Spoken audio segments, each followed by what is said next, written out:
শুভ দুপুর my family. তো দেখতে পাচ্ছ আমার স্নান টান সব হয়েছে। রান্না করার আগে একবার স্নান করে নিয়েছি। রান্না করার পরে আবার ঘর টর মুছে স্নান ভালো লাগে না। তো সবাই জানো আমার শ্বশুরমশাই বেশি ভালো না, অসুস্থ। তো ওনার জন্য এখন খাবার রেডি করছি।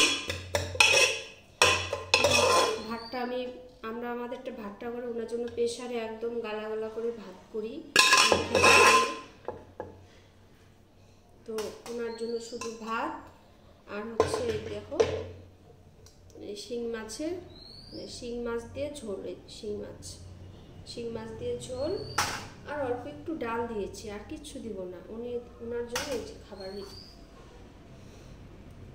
খাবার রেডি। তো একটু লবণ দিচ্ছি, একটু লবণ চাই।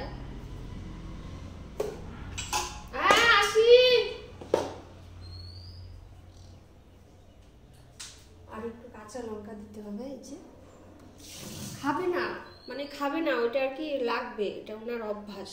তো এই যে আমার শ্বশুর মশাইয়ের খাবার। তো চলো আমি ওনাকে খাবারটা দিই, আমার সঙ্গে তোমরাও চলো।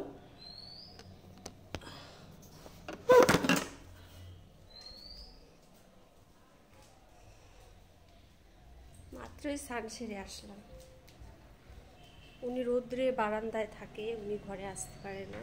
সকালবেলা নিচে থাকে আর আমরা তো উপরে থাকি। তো ওনাকে আমাদের বারান্দায় রোদ্র লাগে, ওখানে ছেলেরা ধরে নিয়ে আসে এখানে শুয়ে দেয়। আর এখানে খাওয়া দাওয়া স্নান টান সেরে তারপরে ঘরে গিয়ে ঘুমায়। তো দেখো ওই যে ভাত দিচ্ছি। এই যে বাবা হ্যাঁ হাত ধোবা, বাটি আনি, দাঁড়াও। হাত ধোয়ার বাটি,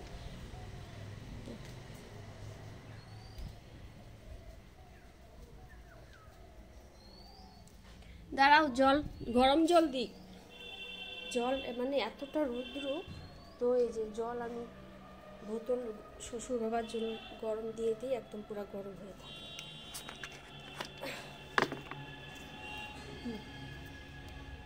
হাত ধো, খাও। এটা হচ্ছে শিঙি মাছের ঝোল, হ্যাঁ, আর হচ্ছে ডাল, আর এই যে ভাত, এই যে লবণ, কাঁচা লঙ্কা, বেগুন ভাজা দিব। হ্যাঁ আচ্ছা ঠিক আছে, আনতেছি। বেগুন ভাজা খাবে। তো আমি ওনাকে বেগুন ভাজা দিয়ে এসে ভিডিওটা অনেক বড় হয়ে গেল। তো এমনিতে ছোট ভিডিও কেউ দেখে না, আর এত বড় ভিডিও কি দেখবে কিনা ঠিক জানি না। যাই হোক, সবাই ভালো থেকো, সুস্থ থেকো। আমি এখন আগের থেকে অনেকটা একটু ভালো আছি। তো রাখি, টাটা।